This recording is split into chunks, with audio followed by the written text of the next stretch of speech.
Hey everyone, Nate Birt here at Silver Maple Strategies. We're going to give folks a few minutes to log on, and then we will go ahead and get started. So thank you for being here today, and we'll dig into the content of the Executive Content Blueprint, how to turn your leaders into fundraising magnets in just a moment. Thanks for being here. We'll talk here in just a minute as we let folks in the door.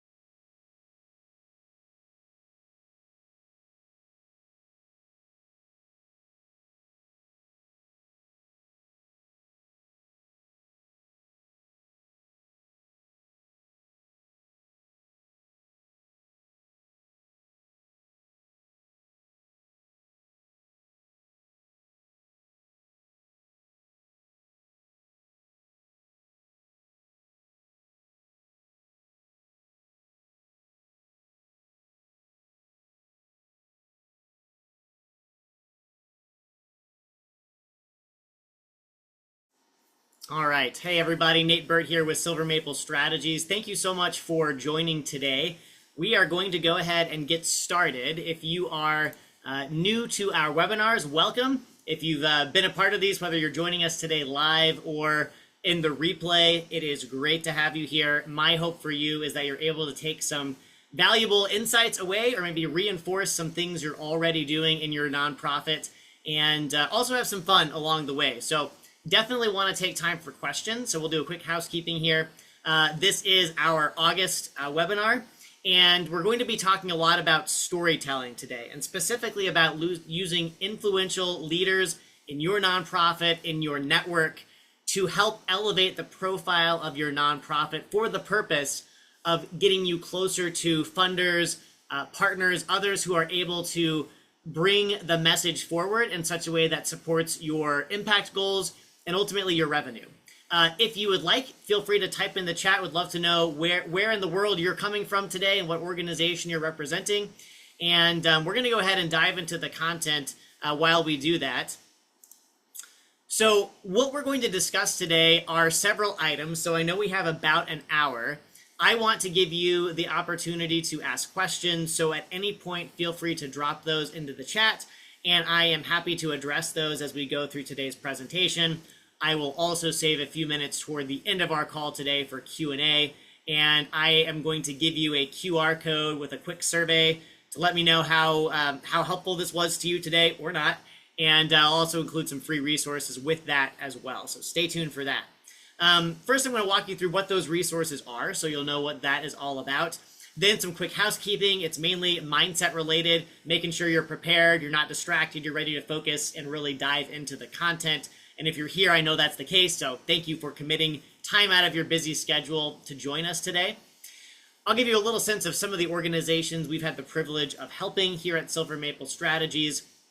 Then we'll dive into the real meat of today's discussion, which is, some of the executive communications challenges I'm seeing nonprofits face.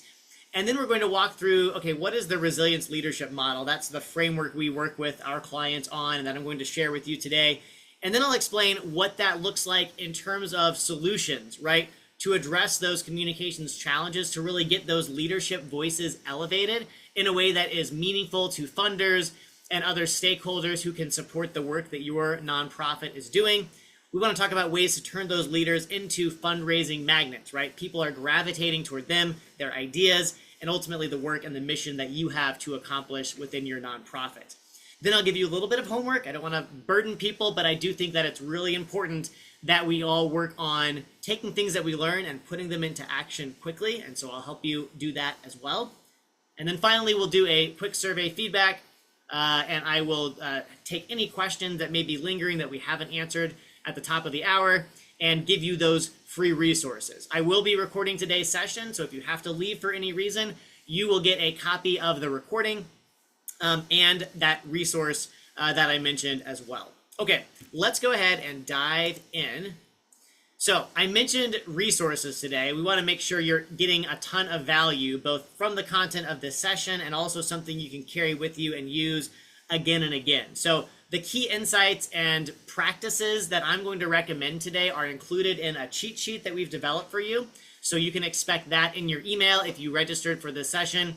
If for some reason you didn't register, but you're watching this on YouTube or listening to it on the podcast, go ahead and send me an email, nate@silvermaplestrategies.com, and I will be happy to get you a copy.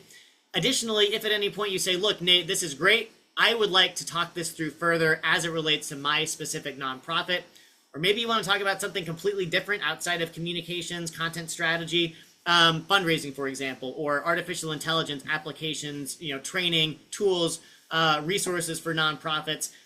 We do a lot of that as well. So happy to discuss your situation further, completely free, 30-minute strategy session. Again, nate@silvermaplestrategies.com, and we'll be happy to get you set up with an appointment. All right, enough of that. So first things first, here's what you need to do to prepare for today's session. Not a lot, hopefully pretty low key.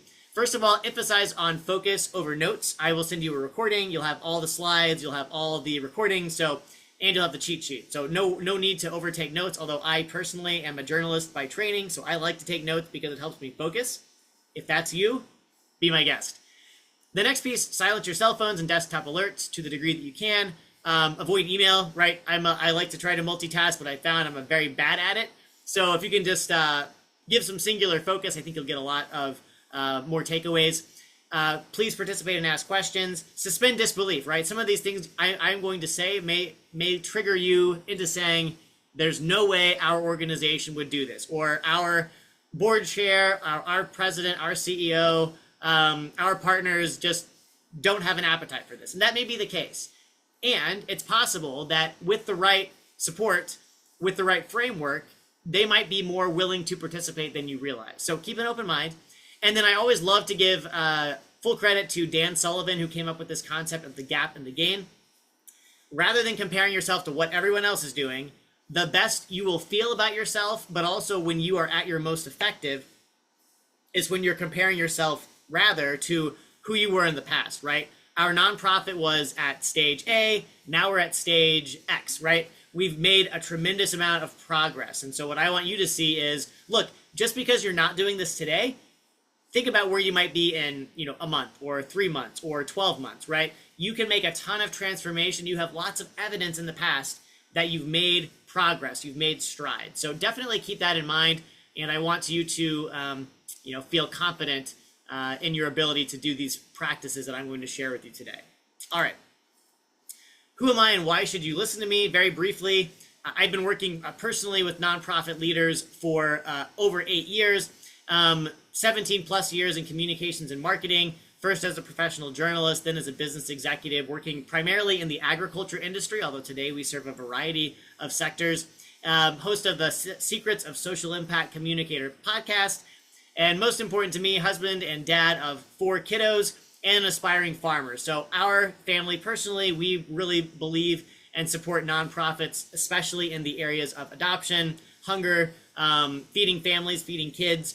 Those issues are personally important to us. I won't go into why or details. Maybe I'll share that on a future webinar. But at any rate, you have your own issues, right? Your nonprofit has specific areas where you serve. So I always like to share a little bit about where I'm coming from, because I think it's important that we all sort of reflect on what led us to this point and why we're doing this really important work as you're working in your nonprofit. These are just a few of the organizations we've helped. Again, there are many others, but again, we're always very delighted to collaborate with nonprofits, associations that are really leaders in their field, that are striving to help folks in a variety of areas of impact. And so our goal this year at Silver Maple Strategies is to help at least 50 nonprofit executives and their teams build confidence, capacity, and creativity to find more funding and deliver greater impact. And I think at the end of the day, most nonprofits want that. Funding is essential, right? It's your lifeblood.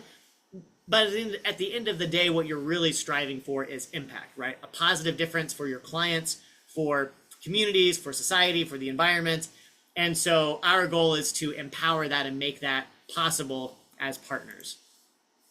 Okay, let's dive into the content for today. And I want to start by sort of identifying some of the key challenges that I have observed working with nonprofits for many years now, and especially working with nonprofit leaders, right? I'm talking about CEOs, executive directors, vice presidents of business development, communications managers, right? These are the folks who have a tremendous amount of not only subject matter expertise, but influence, right? Decision-making authority, relationships, network. And so I think too often those assets are undervalued, and it's no one's fault. It's, I think, just a matter of several factors that I will outline for you. But I think there are opportunities to overcome that and be so much more effective and strategic in your executive specific communications that are public to the world. Let me give you a rundown of the challenges I'm seeing. So the first thing I would say is oftentimes nonprofits house what I call invisible excellence, right? Funders, whether you're active funders, prospective funders, maybe organizations you don't even know exist today but might want to give you money in the future to do the important work that only your nonprofit can do, they too often don't hear your voice, either at all or on a very limited basis. Or they don't associate your expertise with that nonprofit, right? Maybe they know who you are, maybe they know about your nonprofit, but they know your nonprofit more as, I know the name, I know the brand, I know the reputation, but I don't know the faces behind it. And so it's very important as nonprofit leaders to think about, are there ways to get out of this gap of invisibility, right? It's very natural, right? As a nonprofit leader, you're extremely busy. Oftentimes, especially maybe early stage or smaller nonprofits, are lean in terms of their budget and their staff. They don't have time and energy to be devoting it to writing lots of blog posts or posting on LinkedIn or doing extensive newsletters. And yet, if there is a strategy or a framework to do some of those things, which we'll talk a little bit more about later and why that can be valuable, I'll try to make the case for that, it can be transformative in terms of just your own confidence, your own clarity of communications, and your ability to actually be on the radar of those who might be able to fund you in the future. So that's number one, invisible excellence. Number two, I call Rorschach randomization. So what I mean by that is sometimes, because of the fact that there is this invisible excellence, funders are left to fill in the blank, right? Funders are getting lots of proposals. You know better than I do as a nonprofit leader that the philanthropic landscape is changing. Increasingly we have younger funders at family foundations, for example. The government landscape, certainly where I'm at in the United States, is changing pretty significantly in many ways. And so, and that's just a few examples of funders, right? And so many of these entities are getting lots of proposals. Many of them have very limited information to work on. They're operating on tight deadlines to make funding decisions. And so consequently, because of the fact that there's a gap of knowledge, a gap of the expertise that your nonprofit and its leaders bring, people are filling in the gaps. And so, would you rather someone fill in the gaps based on actual knowledge, information, insights, thought leadership from your nonprofit? Or would you rather they just make things up, or maybe ask a friend, or just make a decision to not fund because they simply don't know and they don't have the time to figure it out? I would rather you have insights, resources, stories, vignettes, anecdotes to share with them. And what happens is oftentimes, okay, maybe we share during our annual report, for example, we'll share a story or a thoughtful letter from the executive director, or maybe in a quarterly impact report of some kind. But outside of that, there are these periods of punctuated silence, and consequently, again, what funders are left with is sort of this gap. And so the idea is to fill that gap with progressive, regular, systematic, strategic storytelling from the voices of leaders and executives. Certainly, this is not discounting at all the value, the incredible value of spotlighting your clients, case studies, success stories. But today we're really talking about an underserved, I think, area, which is that executive leadership level content. And that's why I'm calling that out specifically here. Number three, a third challenge that I'm seeing is what I call two-dimensional storytelling, right? So oftentimes when it comes to, again, especially nonprofits, maybe with less experience in communications, or maybe they've got a really good track record, but they have a limited budget or a limited team, oftentimes the storytelling centers around maybe some dedicated stories about how the nonprofit is helping specific people groups, communities. It is it is framed in such a way that it feels like sort of nebulous, almost like the organization did X, or our nonprofit did Y, or we helped X number of people. The reality is that yes, your nonprofit did that, but it required the investment, the expertise, the planning, the cooperation of many different individual people. What we want to do is get the voices of those individual people up front. And because of the fact that funders are decision makers, they're often executives themselves. They hold the purse strings, to be very candid. It is helpful oftentimes to have a peer in my nonprofit, a leader and executive speaking to a peer at a funding organization, right? Again, we're going to talk specifically about content like written storytelling, videos, that kind of thing today. But this, I think, has extensions into other areas, right? So this tees up opportunities for face-to-face conversations, meetings over Zoom, inviting people to speak at events. There are all kinds of ways to leverage executive voices and stories and expertise. We got to start somewhere, though. And so the goal of this session today is just to encourage you to start somewhere and think about this as an opportunity. All right. So I am convinced there's a better way to elevate your leaders' voices for impact, and I'm going to show you how. So we've talked about the barriers. Let's take a look at what is the actual path forward. So these are the steps we're going to walk through today, each in greater detail. Step number 1, how do we turn our leaders into fundraising magnets? Well, the first part is visible thought leadership, right? This is taking invisible and making it visible. Step number 2, strategic communications clarity, right? We're not just sort of doing random acts of, here, CEO, write a 400-word letter that we can run in our newsletter. It's thinking through what are the topics, who is the right messenger, what audiences are we writing for or capturing video for, whatever the format might be. And then finally, step 3, three-dimensional, people-centered storytelling. So taking it away from our nonprofit did ABC and into I am a leader, I am a member of this partnership or this coalition, I am on the board, I am a client organization being served by this nonprofit, and let me tell you my story. Let me tell you my experience. That's what we're moving for, right? It is certainly absolutely great to talk about the overall holistic impact of your nonprofit. However, if you are speaking to funders who, again, are institutions, but in fact are led by individuals, it's important to have that sort of peer-to-peer communications happening in a variety of strategic ways. And we'll talk about how to do that. Okay, are you ready to elevate your leaders' voices and expertise? I really want to help you support your business development goals, your fundraising goals. I hope you'll type in the chat if you're ready to go. Yes, we'll move on and we'll get started here. All right, let's move on. So step number 1, visible thought leadership. So again, to outline here, the challenge is that oftentimes funders don't hear your voice or expertise.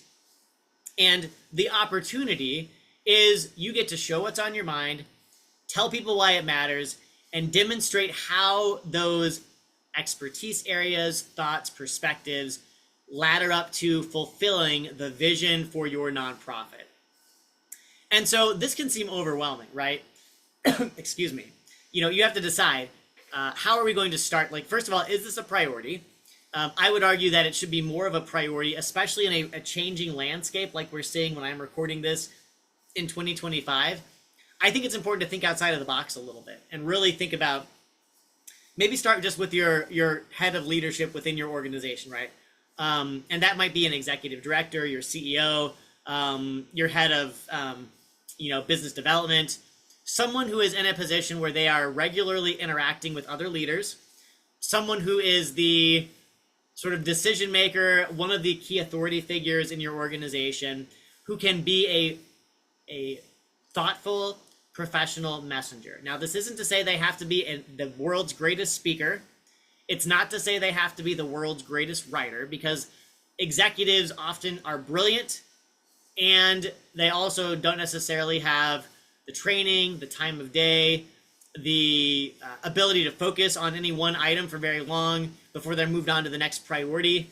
And so it may be that your communications team, an outside contractor, some combination of all of those things actually work together to help that executive. Again, we're just starting small and giving one specific example out of many. before you go out and maybe ask a partner's executive, CEO to write a letter or to be on video, before you go to the head of a client organization that your nonprofit serves. Those things are great second and third steps, but I think the first place to start is what can you control? What can we start doing tomorrow or next week or even yet this month that could make an impact to help sort of closing the invisibility gap? And so I think 3 steps can really help you, or 3 actions. The first is, okay, let's list the experts, right? We've sort of hypothesized that maybe the natural place to start would be your executive director or your CEO. But maybe there's someone else, right? Maybe there's someone who's on LinkedIn all the time. Maybe they're your head of business, vice president of business development, or maybe that's your communications director. But someone who is going to have some level of authority, some level of subject matter expertise, or they're able to work with the person who does have that expertise to communicate it. List them out, right? And list them by category, right? So it could be staff in one column, it could be board members in another, it could be partner organizations that we work with on specific programming, or we partner with on events, or whatever the case might be. And then funders might be another category, right? There may be organizations that are actively funding your work today that would be more than happy if you only asked them to give you a testimonial or to write a letter or to have a letter ghostwritten on their behalf and then review and approve it. So list the experts, action number 1. Action number 2 is assemble your contributors, right? So you need to think about how and why you're going to capture these insights, right? It's not enough just to say, we're just going to have people tell stories. How was your weekend? Our nonprofit is working on this program. Those are all well and good, but if there's not a framework behind, we're going to talk about these programs in this quarter for this reason, we can see this thing happening in the next 6 to 12 months, we need to get ahead of that.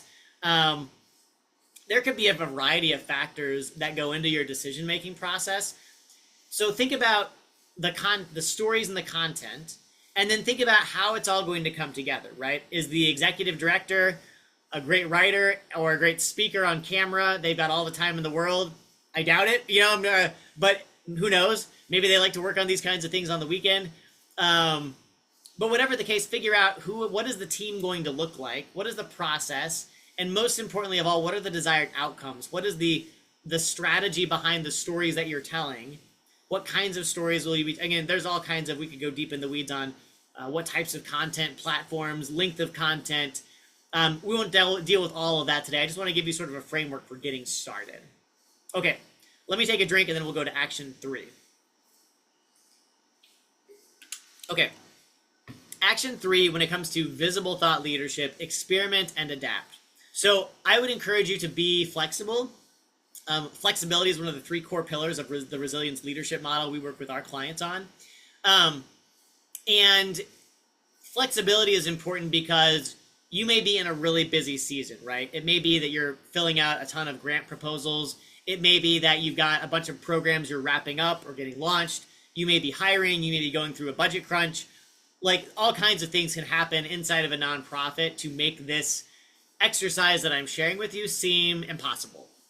But what I want to say is just even dedicating 15 minutes or 30 minutes on a weekly agenda to sort of map out sort of a step-by-step process for doing this.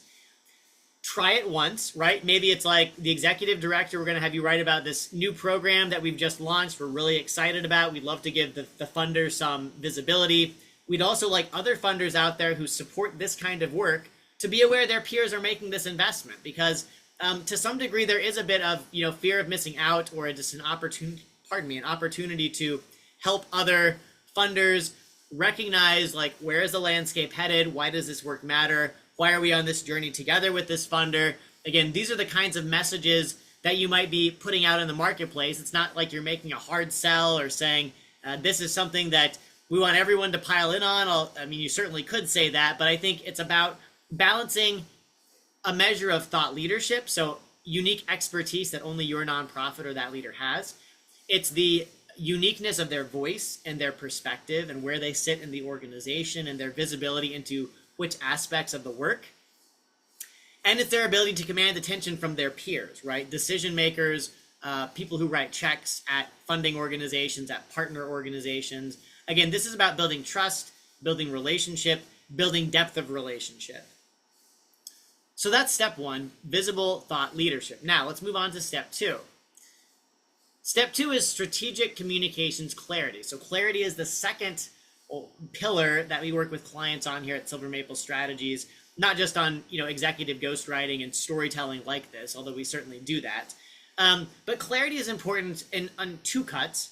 One cut is internal, right? You need to get alignment internally on, again, as I said earlier, what messages are we sharing? Because if you don't know that, people are going to fill in the gaps or just pass you over and move on. Increasingly, I think with as many AI tools, and again, we work with artificial intelligence tools routinely with our clients, the challenge or the flip side is that there's a lot of AI slop out there, for lack of a better word, right? So content, increasingly people are going to be submitting proposals generated in part or in whole with AI. AI absolutely has a role in grant writing, but it should not be the end-all be-all in all of your communications, right? You need to have original voice. Funders are going to get overwhelmed and their eyes are going to glaze over with this kind of boring, pedestrian, vanilla content in any form, including from executives if we're not careful. And so again, thinking about ways to be strategic, be original, be creative, think outside the box, really use executives as those vehicles to tell those kinds of stories in a way that upholds the values of your organization, in a way that demonstrates the value of the impact you're delivering. Really, really important. So to get around this challenge of funders making assumptions or just passing you over, or trying to sort through which messages are authentic and which ones were generated by a machine, it's my experience that painting a narrative arc and really pulling back the curtain. How does our nonprofit function? What are the thoughts and decisions? What are the data points that we're looking at to guide our investments, to guide our funders into what programming is needed next, into what our clients need? Really helping show your thought process. And I was listening to a podcast earlier today, and some of the guests who were large scale business owners were talking about just the importance of being raw, being authentic, not being completely scripted, not being completely polished and overly produced. There's so much of that AI and just our experience as consumers with platforms like Netflix or Hulu. These beautifully produced television shows and movies and any of the content we consume, it can almost become unreachable, and it starts to seem unreal. And so being authentic, being a human being, while also being completely professional, can really set you apart from other nonprofits, but also set you apart in the eyes of funders. So 3 actions I recommend here. Once you've sort of figured out that base level of how to start moving from invisible to visible, when it comes to your strategy, I would say most nonprofits I speak with have some kind of a communications plan. Most of the time, but not all, it's written. And so if you don't have a written plan, I would encourage you to get one. Again, this doesn't need to be crazily complicated, dozens of pages long. Even a 3-page executive summary of, these are our sort of principles, how we communicate, things we do say, things we don't say. Key messages we always want to sort of weave into the stories that we tell, and then maybe specific priorities for that quarter or that year. Something like that would be very sufficient.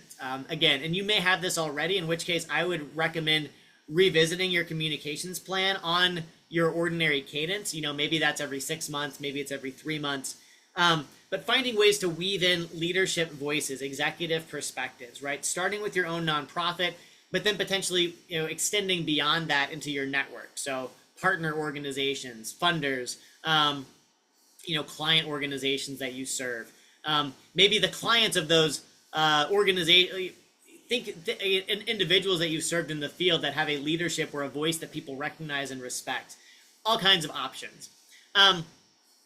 Then I would think a little bit about your proof points, right? So those key messages are really important. Data points, stories of impact. Again, you want to avoid repeating the same 3 stories again and again in close succession. But if you can start building a library for yourself of insights, references, and again, you will have likely within your nonprofit specific subject matter experts who may end up actually writing this content on behalf of your executive and then getting their approval. You can develop your own process, or the executive may be the one who has that all. But more than likely, there's going to be sort of a team effort, either within your nonprofit or perhaps you and another partner organization, to assemble data points, specific stories. Why are we telling this story now? And then layering on top of that, that executive's unique perspective, their authority as a voice, as a thought leader, to sort of explain to the audience, why are we telling this now? And I'll explain a little bit about how this content can be used on what platforms in a moment. But right now, think about applications like maybe I have a newsletter in my nonprofit. Maybe I have a website where I publish blog articles. Maybe we have a LinkedIn account. These are all platforms to be considering, especially for nonprofit leaders. There are, I was sort of learning this, lots of Facebook groups for nonprofits. And so again, there are lots of different opportunities. I would start closest to home and say, newsletters, grant proposals, blog articles, anything that we're publishing or that actively can help us in the fundraising process would be a great place to start, right? And it's not saying you're just going to take that content wholesale and carbon copy it, but you might take a quote or a paragraph or a clip from a video and use that as a means of telling a story in a variety of channels toward the end of growing financial resilience, building fundraising capacity, raising awareness, building trust. The second piece I would say here, once you've updated your communications plan, is to and you've defined your proof points. Number 3 would be honor people's unique voices. So I mentioned a moment ago, I think it was on the Diary of a CEO podcast, actually. And I could probably look up what the exact episode was. But my point in sort of sharing what those executives said about being raw, it is true in my own experience as well, right? You want to sort of balance content that is professional and authentic with who is this leader? Like, what is their background? Why are they sharing this? What makes them passionate about what your nonprofit does? These are the kinds of little anecdotes, stories that you can weave in. And again, assuming that you're doing this month after month, year after year, you're going to build a body of insights and rich details. And again, I'm not suggesting that you overshare or that you make people uncomfortable. But what I am saying is that increasingly, as people sort of glaze over with all of the generic content that's going to be available in any media platform, internet or otherwise, your nonprofit has not only an opportunity, but an obligation to start elevating its profile at a deeper level, really connecting people's hearts and minds to one another, rather than simply our institution does this, right? It's why do we care as individuals? What makes our team and our ability to do this work unique? What is amazing about the partners that work with us, the funders that we serve, and helping people see that they too want to be part of that journey, right? Creating a sense of urgency, of momentum, of possibility. These are all the things that I think you can accomplish with executive communications. All right, step number 3, 3D, people-centered storytelling. So I mentioned earlier, some nonprofits, not all, many do a really great job of storytelling. And I suspect yours probably, if you're on this call, you're already doing a great job of content, and you're trying to figure out, okay, what comes next? How do we take this to the next level? So to do that, I think it really boils down to people and relationship-centered storytelling. And it's also about just not, telling impact stories is essential. Your annual report, impact reporting back to funders. And there is something to be said for being able to really study up on a person before you sit down with them face-to-face for the first time. So, funders, I think, are also human beings. Like, that's been my experience. And if they are able to go on your website or engage with your content on LinkedIn or whatnot, and really, again, I'm not suggesting that funders have, copious amounts of time to do this, but we all have access to Google, to AI search tools, and these are only going to become more prolific. The ability to compile detailed dossiers on people, even before you decide to look at a proposal application, is going to be enormous, right? These are tools that are just being democratized everywhere. And so the more that you can put these stories, voices, insights out there, the richer a profile AI or human beings are going to be able to compile in your organization. And they're not just going to see a cut of what is the surface level of what this organization does, but they're going to see who are the people, why do they care, are they people like me, do I want to work with them, do I trust them? So the 3 actions I recommend thinking about are, number 1, get creative, right? Wave a magic wand, right? Think about the best case scenario. Imagine a funder sees a story that your executive director wrote or your vice president of communications. Maybe they see something that a partner wrote that they reference the work you're doing together in your nonprofit. What would be a best case scenario, right? First of all, what would be a best case scenario in terms of what would a funder say? Like, yes, I love this. Like, okay, if that's the case, then what would make them say, yes, I love this nonprofit so much. I love the impact they're having. I want to work with them. Tell that story, right? Use that executive, use that leader to be the vehicle for that. And again, involve your team, right? Assuming you have a team, right? If you're a one-person shop, you can still do this. It just might require a little bit of elbow grease or outside partner to help you sort of pull it together. But again, what I run into so often is that nonprofits are busy. They don't have a lot of time. And in some cases, there's a bit of imposter syndrome. Like, I don't feel like, I mean, we're doing a great job, but I don't want to really brag on ourselves. Like, I don't want to draw attention to us per se, although we do need the funds. And so I think if more people ask, like, hey, would you help us by contributing an article or being on video or telling about your experience?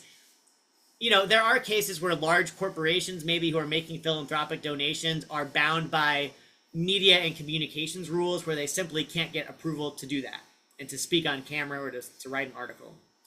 But more often than not, I would say 8 or 9 times out of 10, people will be happy if they're working with your nonprofit, if they've been pleased with the work, if they understand the mission and value it, if they're seeing the impact, they're going to be happy to help you however they can. And so too often we simply don't ask. So my encouragement today is ask, think about the best case scenario, and then think about the right people who could be that messenger, and then don't be afraid to ask. Be courageous. Next, show it off, right? Leverage that thought leadership everywhere you can, right? You're not just capturing an article or a video interview. You're capturing information, content you can use in all of these platforms I've listed here, newsletters, website, proposals. You know, you're getting anecdotes that you can use in conversations with funders, with other partners, you know, possibly new case studies. All kinds of things can come from this content. You know, I'll give you a couple of examples. I won't name my clients, but I will give you just some generic examples so you can kind of see this, how this works in practice. One of my clients is a Midwest-based conservation-focused nonprofit. And so when we started working on this thought leadership content together, interviewing executives and leaders in their network, they decided, hey, we're going to take this content. In this case, it's articles of between 600 and 800 words that are told in the voice of that leader. So our team interviews them. We put the article together. They fact check and approve it. And then we deliver that to our nonprofit client to use however they see fit. And they've actually taken their existing newsletter and created a spinoff that's sort of an occasional sort of adjacent newsletter, given it a dedicated brand and name, and then they start by sharing a few paragraphs from that letter. They put their byline prominently so they can see who it's coming from. This is their name, this is their executive title, this is the organization they work for, and then they're linking back to their website to see the full letter. So they're able to get some traffic and visibility out of it. They're also able to sort of center the voices of leaders who are invested in the mission and raise awareness from others in their network and their email list. Hey, we're going somewhere, right? We're doing this work. We're having this kind of impact. These are the issues that are top of mind in our specific industry that we serve. And it's again, getting the gears going in other people's minds. You know, what are they working on? Why is this voice important now? What do they know that I should know, right? And then another example, this one from more of a nonprofit that's really almost an association that provides wraparound services, training, education, especially in the world of, basically it's an association representing a variety of universities, academic institutions. In that case, our team has basically been doing, you know, and again, this is what we do, but you could build a system of your own. We're interviewing a couple of their head executives that are focused on a specific topic area. And then we are, you know, we're asking them, okay, what topics do we need to be focused on this month? And in this case, it's a joint letter between 2 executives, and they sign it both at the bottom of the letter. And that we then produce that article, they sign off on it, make their revisions, and then that is sort of the introduction to a broader newsletter that also includes things like news updates around this series of universities and academic institutions, grant funding opportunities. So again, those are just 2 examples. Both of them are email newsletter related. That's often the most natural place to start, but it's certainly just sort of the tip of the iceberg as to what you could do and how you could use that content. The final thing I will say is like imagine 2.0, right? So what I mean by this is, use this to build momentum. This is not just a communications play. It's not a marketing play. It is specifically, it's a business development opportunity. It's a fundraising opportunity. And does it have an immediate ROI? No, decidedly not, at least in my experience. But what it does is it gets you, my business coach, Ed Gandia, likes to talk about the more that you write as a leader, the more that you clarify your own thinking, the easier conversations get with your clients, with your partners, with other funders. And you will start to think creatively about applications for moving your fundraising process forward, diversifying funding streams, finding new opportunities, because instead of just being the person who always asks for funding or is always researching funding opportunities, now you have something to share, right? So often I think there is a sense in which many nonprofits feel like it's like, all I'm doing is like asking for stuff, right? But the reality is you're doing way more than that. You are giving, you're delivering to society, you're adding social benefit. But it's easy to lose track of that when you're just in the weeds of budgets, delivering programs, reporting on impact. And so this is an opportunity really to say, hey, funder ABC, or hey, partner institution, we just put this article together from this executive partner, and we thought you would want this because we know you, and then customize it, right? So we know that you are interested and you've worked with nonprofits in the past that care about water quality or childhood nutrition or veterans' mental health or whatever the case might be. And we wanted to share this with you because we thought it might resonate. Let us know what stood out to you or something like that. So get a conversation going. At the very least, simply share this by way of being visible, building that relationship, showing that you care, showing that you recognize what those funders are focused on and wanting to help be a partner to them, not just a grantee or a future grantee, but someone who is adding value to them as individuals, again, as individuals, not just as a funding institution. Okay, here's the summary dashboard. I won't go through all of these again, but these are the 3 steps, right? The challenge, funders don't hear you. The opportunity is to show what's on your mind. The challenge is that funders are left to assume what you do and how, and the opportunity is using messaging to pull back the curtain of how your organization runs, the impact you're delivering, why it matters now more than ever. The challenge is organization-centered content is taking center stage. The opportunity is to center your storytelling around people and relationships for the long term. All right, so that's today's content. Obviously, if you have any questions, type those in the chat. Now I want to give you an action item, a homework assignment. Of the 3 steps we've discussed for elevating the voices of leaders engaged with your nonprofit's mission and vision, which of those are you going to prioritize in August, right? This month, I'm recording this August of 2025. So whatever month you're listening to this in or watching this video, think about what's the first step you're going to take in 15 minutes or less to make progress, right? Maybe it's we're going to sit down on our next, team meeting, or when I have 30 minutes set aside to just think about strategy, I'm going to list out executives in our network, within our staff, in our board, among the clients that we serve, in our partner network. And I'm going to list the names first, right? Just start with the names. And then I'm going to say, okay, why would a funder want to hear from them? How could they elevate the profile of our nonprofit, of the work that we do? What unique voice or perspective would they bring? Why is that important now, right? Not last month, not 3 years from now. Why is it important now? So that could be the step. Another step might be having a conversation, just raising this as a possibility, right? Hey, we've never done executive thought leadership, executive ghostwriting. This may be an opportunity for us to get more visible, to build a rapport with funders at a deeper level. Think about that. A couple of steps, options. You may have something else on your mind, but please write it down and take that action here this month. All right. I really like this quote from Frank Sonnenberg. I found this on Goodreads. It says, "Words express what's on your mind, but your actions say what's in your heart." And I think that's really true.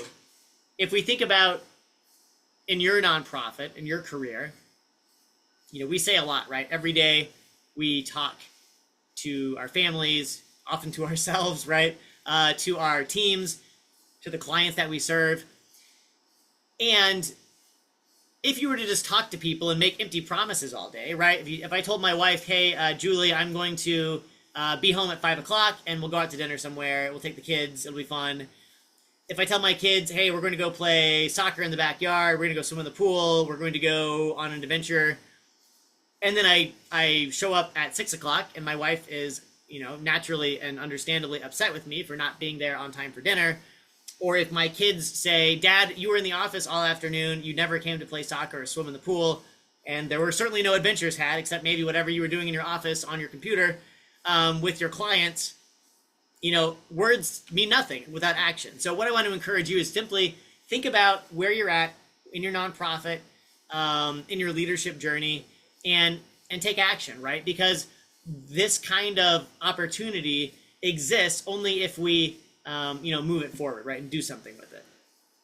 Okay. So if you're watching this on YouTube or on the live event today, I would love to have some feedback on how this session landed for you. What was helpful? What wasn't helpful? What would you like to know more about in the future? So you can scan this QR code or go to this URL, and I would love your feedback. You will also automatically, once you submit that, get the free resource I mentioned, which is that cheat sheet. And again, if you are listening on the podcast or otherwise are unable to take the quiz or the survey, it's no problem. I will make sure to get this resource to anyone who registered. And of course, if you email me, nate@silvermaplestrategies.com, I will get that resource to you. All right. So I'm going to move on. So that's today's presentation. I don't see any questions in the chat, but I'm going to wait and just see if there's anything else that pops up that someone might want to ask about. I hope this has been helpful to you. One of the things that I have found as a communicator, professional communicator for nearly 20 years, is that while the platforms change, right, the way we tell stories, the way we interact with people changes, and often changes very rapidly, especially in an age of artificial intelligence, the reality is that some of the things I've talked about, in fact, arguably most everything I've talked about today, is not rocket science, right? It's platform agnostic. But what it allows you to do is create a framework for getting voices that provide greater depth, greater authority, that provide that peer-to-peer executive level interaction and visibility that I mentioned earlier. And again, at the end of the day, is funding important? Of course. Is it great to add and diversify your funding streams, your revenue? Absolutely. Is that the only function of this kind of storytelling? Of course not, right? There are so many other benefits, right? Again, we talked about within your nonprofit, within your executives, clarifying your thinking, pulling back the curtain, showing how you operate, how you think, the subject matter expertise you have, the data and insights that are informing what you do that others might really value knowing and understanding and acting on, right? The opportunity to build trust, to build rapport, to build relationships, to do all of these things as part of this nonprofit community in a way that's going to deliver greater impact in terms of dollars, in terms of services delivered, in terms of education offered. There are so many opportunities that are made possible by executive content and executive level storytelling. So I hope this was helpful to you. We're going to wrap up today's webinar here. Thank you so much for being here, for listening or watching. And I hope you'll join us in September for our next session. Until then, I'm Nate Birt, CEO and founder of Silver Maple Strategies. Thank you so much for being here, and I will see you on the next session. Bye-bye, everybody.